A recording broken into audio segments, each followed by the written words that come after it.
एक नवाज शरीफ साहब को बयान दिखाया आपको, एहसन साहब और बिलावल भुट्टो वो क्या कह रहे हैं, सुन लें।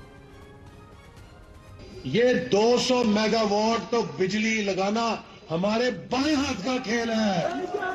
कौन समझाएंगे? प्रोफेसर साहब खुश हो रहा है ये कह के कि मेरा दाएं हाथ की तेरा दाएं हाथ का काम था, तूने किया क्यों नहीं अभी तक? मज़े की बात यह है कि IPPs एक वो निजी पावर जो कंपनियों को पहले इब्तदाई तौर पर पीपल्स पार्टी ने कॉन्ट्रैक्ट्स दिए थे, फिर वो रेंटल पावर प्रोजेक्ट्स भी पीपल्स पार्टी ने दिए थे, दोनों ने पाकिस्तान का पट्टा बिठाया। फिर शहबाज शरीफ साहब ने CPEC के नीचे 14 अरब डॉलर के प्रोजेक्ट्स लगाए थे, उसने पाकिस्तान का मजीद पट्टा बिठाया। ये जो 2-2.5 अरब का हमारा सर्कुलर डेट है, ये इन दोनों का तोहफा है पाकिस्तान को दिया हुआ। तो बाएँ हाथ की बजाय अगर मेज़ पर बैठ के एनालिसिस करने के बाद पूरी तफसील के साथ जायज़ा लेने के बाद प्रोजेक्ट शुरू किए जाएँ तो फिर वो गले नहीं पड़ते, अब वो गले पड़े हुए हैं। डॉक्टर साहब बजट आना है 5 तारीख को, आपने पोस्टपोन कर दिया, क्या वजूहत हुई उसकी? मलिक साहब, बजट की जो पहली प्रपोजल थी वो 5 जून की थी और अब जो है बजट वो 10 जून को आ रहा है इंशाल्लाह। 10 जून को आएगा जी? 10 जून को तो आगे जाने की वजह क्या हुई? उसकी वजह ये है, देखें जो क्या उसे कहते हैं, सही बात, इत्तेहादी जो हुकूमत होती है, इत्तेहादी हुकूमत, कोalition गवर्नमेंट का मैं तर्जमा कर रहा था, जो इत्तेहादी हुकूमत होती है वो बजट में उसकी 2 मजबूरियाँ होती हैं, एक बजट तैयार करना, फिर अपने इत्तेहादियों को राज़ी करना। बिलावल साहब कहते हैं आज कोई भावताव दिखा रहे हैं, वजह है उसकी, कोई वजह है उसकी? कोई नहीं, कोई भावताव की बात नहीं है, मैं तो ये बात नहीं कहूँगा, वो हमारे बहुत अच्छे इत्तेहादी हैं और हमेशा हम मिल के इकट्ठे चलते रहे हैं। लेकिन जाहिर है बजट की तमाम जो NFC के ऊपर, BISP के ऊपर और ये सारी चीज़ें हैं, ये अपने इत्तेहादियों को इस पे एतमाद में लेना, क्या इस बात में कोई सच्चाई है? थोड़ी ताखीर क्या बजट से पहले कोई कानून साजी भी आपने करनी है, इसमें कोई है? इसमें 1% भी सच्चाई नहीं है, इसमें बिल्कुल एक अफवाह है, कोई कानून साजी बजट से पहले नहीं हो रही और सिर्फ मैंने आपको बताया है कि मुशावरत के लिए ये तारीख जो है चंद दिन आगे की गई है। आपके बंदे उठा उठा के बाहर फेंक रहे हैं, डॉक्टर साहब फेंक रहे हैं। सर ये GB का ही तो जोर है कि बजट पोस्टपोन हो गया। अच्छा, यानी जो IMF चाहता है, जो शराइत, और वो तो कहता है कि बिजली और भी महंगी करो और भी पाकिस्तानियों को रगड़ा दो। यही तो मैं आपसे पहले जिक्र कर रहा था कि ये हमारी खारजा पॉलिसी तो ये होनी चाहिए थी कि पाकिस्तानियों को भी कोई रिलीफ मिलता ना। लेकिन IMF जो कंट्रोल करता है, क्या वो उसको हम नहीं कह सकते कि भाई हमें भी थोड़ा रिलीफ दें? IMF तो बेड़ा गर्क कर रहा है जी, वो कहता है पॉलिसी रेट बढ़ा दो, अगर ये बजट पेश कर लेते 5 को और 7 को GB का इलेक्शन होता, ये जितने भी डंडे बरसाते ना तो इनकी हालत ख़राब हो जाती है। और ये अभी मैं आपको कहता हूँ कि ये कुछ भी कर ले, देखिए GB हमें कोई वहाँ पे नहीं छोड़ा जा रहा है। मैं आज सारा दिन ट्राई करता रहा, सब 3 बंदे थे, हम जाना चाहते थे PIA। सुबह उन्होंने कहा कि जी हम आपके लिए टिकट करते हैं, आखिर में उसने मुझे कहा कि सर उन्होंने रोक दिए, टिकट नहीं दे रहे। क्यों? आई डोंट नो, 5 तारीख तक आपको कोई टिकट वो राजा साहब ने अपनी वीडियो डाली हुई है कि मुझे सुबह बदर किया जा रहा है, पुलिस वाले एक साथ खड़े हैं, उन्होंने कहा कि वापस चले जाओ। PTI को इंतखाबी मुहिम में कहीं पे भी नहीं छोड़ा जा रहा। क्यों? ये तो हुकूमत बता सकती है, क्या खौफ है? ये खौफ ही है ना। एक तरफ आप कहते हैं कि जी PTI ख़त्म हो गई और दूसरी तरफ आप GB में भी उनसे खौफजदा है। इमरान खान को 30 साल जेल में रखा हुआ कि जी इमरान खान ख़त्म हो गया, पॉपुलरिटी ख़त्म हो गई, PTI ख़त्म हो गई, और हाल ये है कि हमें वहाँ पे छोड़ा भी नहीं जा रहा है। डॉक्टर साहब तो ये हाल है। तो अब इसमें शौकत साहब को जाने देंगे, अपने बंदे हैं ये। मैं शौकत साहब को अपनी गाड़ी में भेजने के लिए तैयार हूँ। नहीं, साथ लेके जाए सुबह, वहाँ वो पुलिस वाला हमने देखा, राजा साहब को पकड़ के बाहर निकाल दिया उसने। मैं आज शौकत खान को तो मैं अभी जाना चाहता हूँ कि ये अब माशाल्लाह नहीं, PIA में मुझे टिकट क्यों नहीं मिल रहा जो है वो मुकर्रर हुए हैं।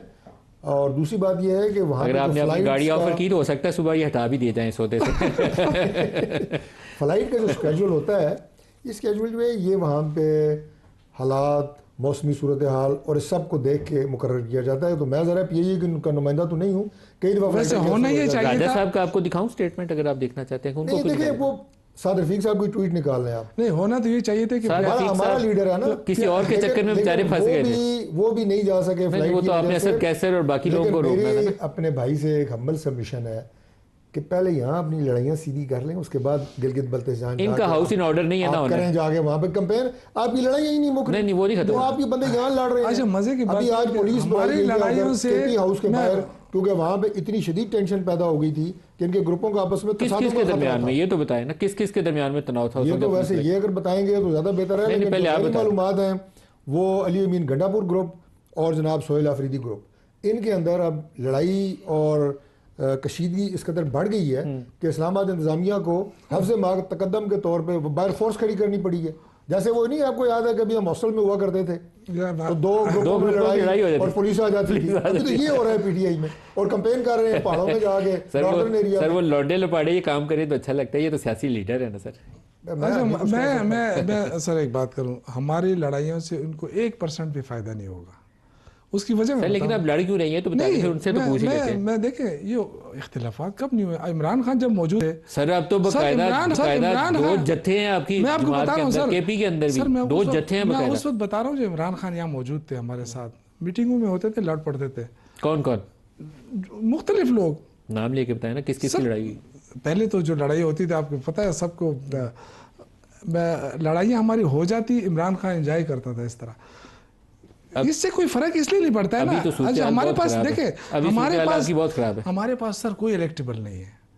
जितने लोग बैठे ना इमरान खान के वोट से, मेरे समय जितने भी हैं वो वोट इमरान खान का है। आप बीजेपी में देख रहे हैं इंतखाबी मुहिम पे पाबंदी, किसी का निशान बैंगन है, किसी का पतंग है, किसी लोग पूछ रहे हैं इमरान खान के पार्टी का बंदा कौन है, उसका निशान क्या है, और आप देख लेंगे।